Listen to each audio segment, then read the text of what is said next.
It is Wednesday, which means it's time for our Player Spotlight. We're going back to the running back room, and everybody's seen that amazing hurdle from James Peoples. Both of his parents were hurdlers, and last weekend he decided to take after them in his breakout moment with the Buckeyes.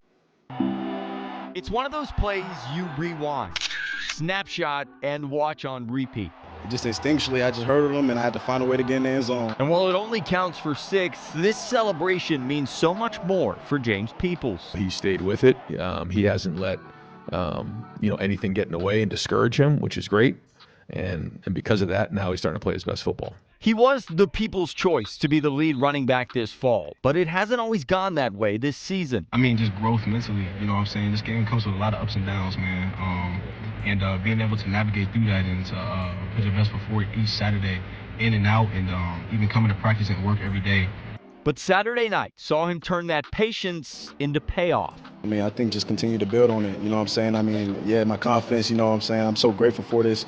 And it's rising, yes, but continue to know that I got to come to work and continue to build and get better each and every day. He's only a sophomore, but he's finding his footing. And with Peoples taking that next jump, it could be the difference for the Buckeyes. I think you're seeing his work ethic and his mindset really really develop, in my opinion. Now you're starting to see him really run downhill. You're seeing him break tackles, show what he can do. And if this was any indication, as the Buckeyes begin their run, he still has his biggest runs ahead. You know, we got a lot of football left. We're going all the way back to the championship. We're going to have, 7 more games, about 6 or 7 more games. And, there's a lot of ball left. So really just keeping my mind on that and knowing on God's timing, if I keep on doing what I'm doing, it's going to happen. Ohio, it's time for football. And now, Buckeyes fans have the chance to become the comfiest fans in the shoe. Sponsored by Logan Services. One lucky winner and a guest will be chosen for each home game. All you have to do is visit Logan Services website to enter. Logan Services cares about your comfort, and they want to see you in these seats. Logan Services, proud sponsor of Ohio State Athletics. To continue our Players Spotlight, want to bring in Tyvis Powell here. We are sticking with the running backs. We're back-to-back running back weeks here, and that's because the running backs continue to take that next step. We're looking at James Peoples, and I think he's a really interesting player to spotlight here because coming into the season, he was the guy in this running back room. He was supposed to be RB1, and it wasn't supposed to be close. Yeah. That is not panned out for Peoples. But we finally see him get in the end zone twice and start to carve out a role for himself here. Yeah, I think we've seen the athleticism. You know, when he was being recruited here, the number one thing that people talked about was he was like J.K. Dobbins. They said when they watch his tape, he looks like how J.K. Dobbins was. And that is a lot of high praise if you remember the seasons that J.K. Dobbins had here for the Buckeyes. And I think for him, you know, he got to be behind Travion and Quinshon and see how they went about their business, knowing that, hey, I'm going to be the next guy up, so I need to make sure that I'm locked in.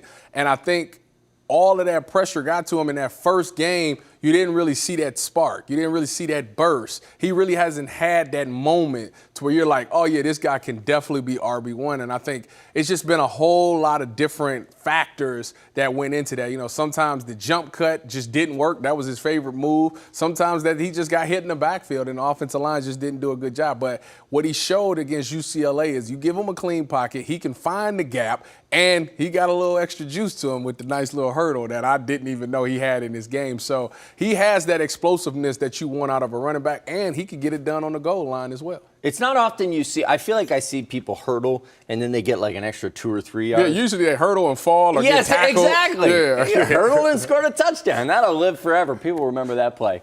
When you see him getting his moment and a chance to celebrate it and kind of finally taking that next step, how helpful, how special is that for him? And is there a world where this challenge at the beginning of the season can pay off and be even more helpful as he moves on in his career? Yeah, I think that you find out who a player is when they deal with that adversity. You know, is he one of those guys that – because this is the new world where social media is a thing and guys are on it. So you start seeing everybody talking about what happened to James Peoples. He was supposed to be this, and now you got Bo Jackson and Isaiah West and C.J. Donaldson. Seems like they bypassed him.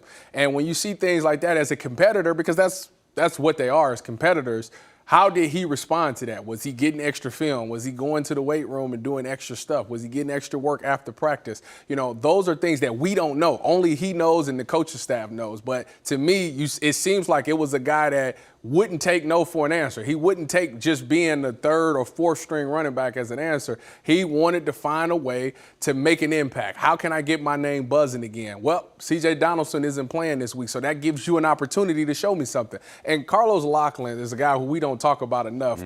Anybody that's in his running back room always comes in and can do amazing things, from blocking, from running the ball. He just does a really good job of having a well-balanced back. And I think James Peoples probably got with him, talked about what he needed to clean up, and you seen a guy that was laser focused. He took an opportunity and made the most, maximized it, to the point where now Buckeye Nation is saying we need to see more of that guy. So I think all the things that happened to him in the beginning of the year helped him have this moment. I just hope it's something that we can continue to see for more weeks. All right, he is Tyvis Powell, joining us all season long for our Players Spotlights. We'll see you back here next Wednesday as we spotlight another Buckeye on their run to a national championship. Well, James Peoples, 2 touchdowns, but I want to ask you about the one where you hurdled a man, somehow stayed in bounds, and went into the end zone.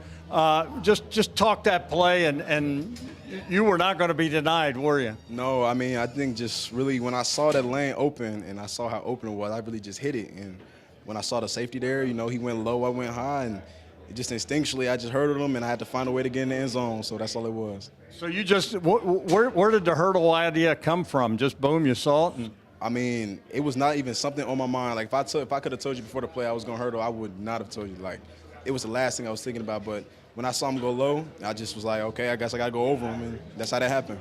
Man, you certainly energized the sideline with that play. Your teammates and you're still smiling. You ought to be. Just has it sunk in what you did? Yeah, it absolutely has, man. Just so grateful. You know what I'm saying? I can't be more thankful for my Lord and Savior. You know, just for giving me this opportunity, this performance today. So, just grateful. You guys are now 10-0. Just one more home game and then the big one. Just what's the feeling right now? The feeling right now is to enjoy this one. You know what I'm saying? It's a big win. The team, we played amazing today. Offense, defense, special teams. I mean, Lorenzo taking that back. We just talked in there. It was a 15-year drought until we got that. So, I mean, just really going to enjoy this one. But also, you know, we got Rutgers next week and, of course, that team. So we're going to keep on going. Yeah, you mentioned that kick return. I know Coach has been wanting to see that in special teams, and he's been saying we're getting close, and then to see him, that also energized the sideline. Yeah, that was crazy. I don't think anyone expected that because we've been punching and going for it. Even last year, you know, we was really trying, and to see Zoe pop through and just house that from 103 was just great to see. So. Last thing, what's a game like this do for all the running backs? You guys ran hard. It was smash mouth football. But for you, what's a night like this do for your confidence? I mean, I think just continue to build on it. You know what I'm saying? I mean, yeah, my confidence, you know what I'm saying? I'm so grateful for this. And it's rising, yes, but continue to know that I got to come to work and continue to build and get better each and every day. So. You think you could teach me to hurdle like that? Yeah, I think it's so. Like, let's go out there and I could probably teach you a little something, you know, how to get over a guy or something if you still got it, yo. James, do me a favor. Your message for Buckeye Nation as we go out. Man, just this season has already been just something amazing, man, but I can't wait to see, like, how this is going to end, you know what I'm saying? So I think this team is very special. We're going somewhere, and we're going to do special things. So all glory to God, man, and OH.